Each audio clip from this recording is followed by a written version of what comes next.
Welcome to the 3 Edge Week in Review for the week of October 11th. I'm Fritz Folts, the Chief Investment Strategist here at 3 Edge, and with me today is a special guest, my colleague, Monica Chandra.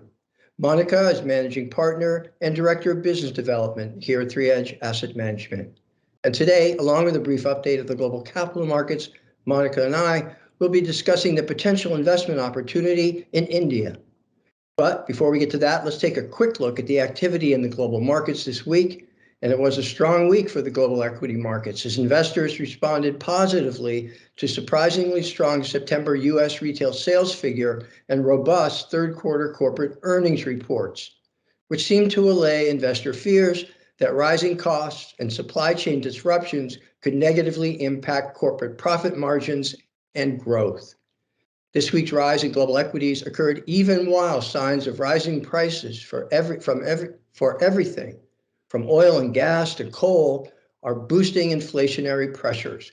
Brent crude this week has topped $85 a barrel, and natural gas prices have reached record highs. Increasing inflationary pressure could also pose a problem for policymakers such as the Federal Reserve, and in that regard, investors are now turning their attention to the upcoming November meeting of the FOMC to see if the Fed will make their long-awaited announcement about when they may begin to taper their current bond buying program. So now I'd like to bring in my colleague here at 3 Edge, Monica Chandra, into the conversation as we take a bit of a closer look at the nation of India. So Monica, first, welcome to the 3 Edge Week in Review. Thank you. Our 3 Edge model of the global capital markets finds India equity markets to be attractive for a variety of factors. And so I thought that it could be interesting to hear from you in terms of some facts about India that may not be well known among investors. So what should investors better understand about India today? So, Fritz, India is amongst the best performing markets this year. There are promising economic indicators across several fronts, both macro and micro.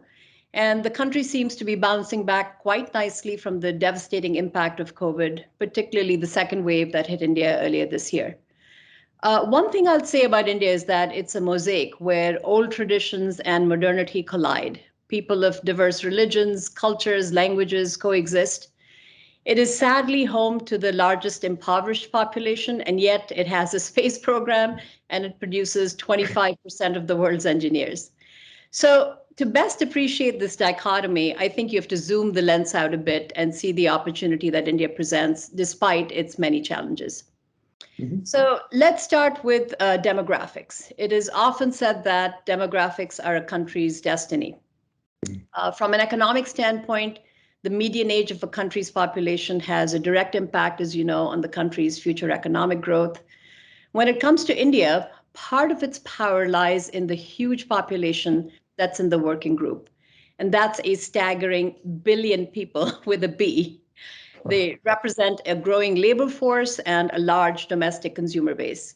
In comparison to India's median age of 28, the US is at 38 years and Japan is at 48. And as you know, Japan faces a huge economic challenge and other consequences as a result of that demographic shift. So I think not many people may know that while India is the world's largest democracy, we sometimes forget that its independence journey is only 75 years young. So as you can see in this slide, India's literacy rate in 1947, the year it got its independence, was only 12%, and it has climbed exponentially since then. More women are being educated and entering the labor force. And while there's a long way to go to get to the level of developed nations, there has been a sea change over the past few decades. I was born in India. I went to college there.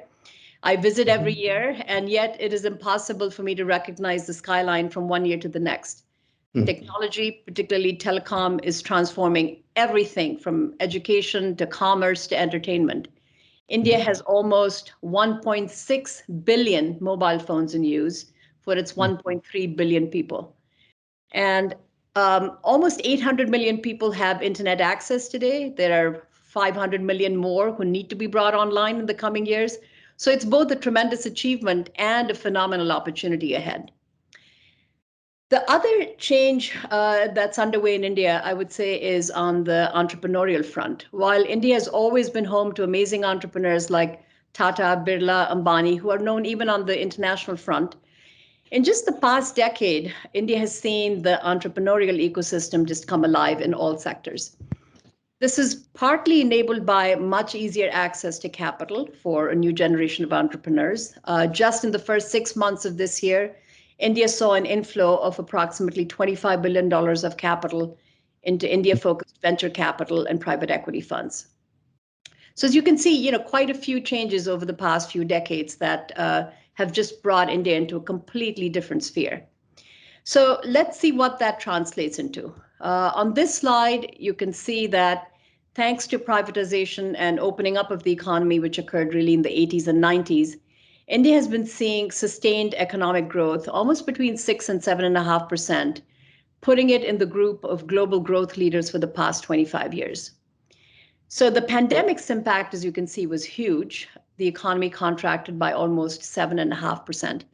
However, according to IMF's projections released just last week, India is expected to grow by almost 9.5% this year and 8.5% in 2022. We are currently in the largest festival season in India, where almost 1 billion Indians will celebrate the festival of Diwali, which is the festival of lights, on November 4th.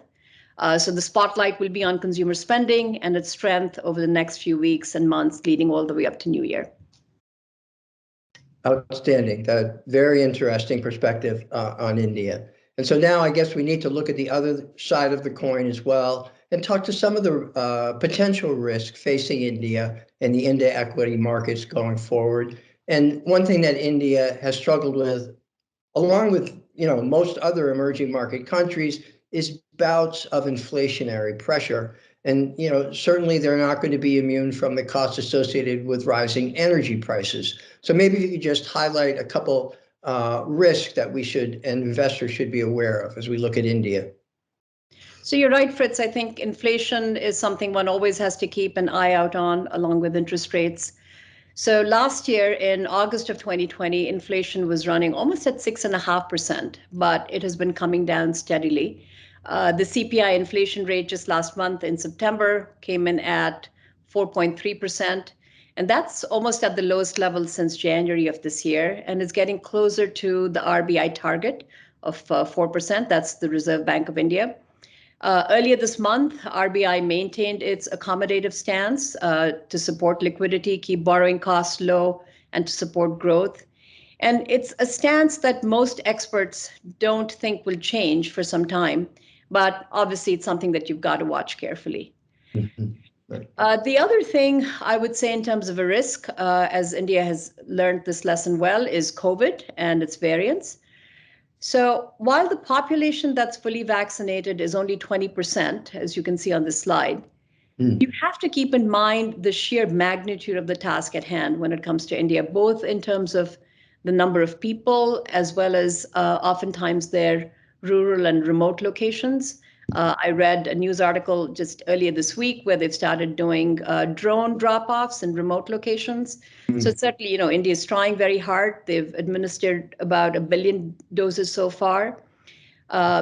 Earlier this week, they administered a record 25 million vaccines in a day. That was more than 2.5 times the previous daily record.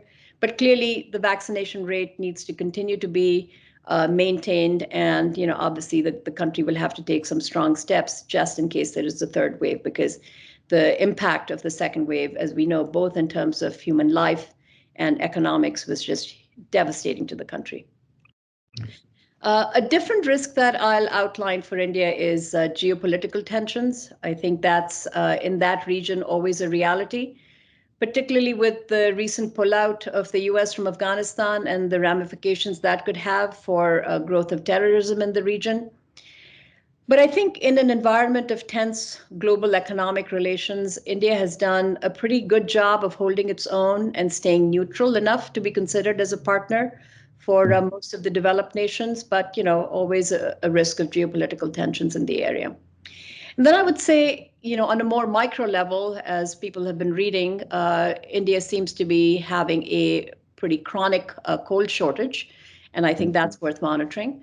Again, if you zoom out the lens, this is not a new phenomenon for India. It has been something that India has seen in the past where coal supplies come down to 3 to 4 days.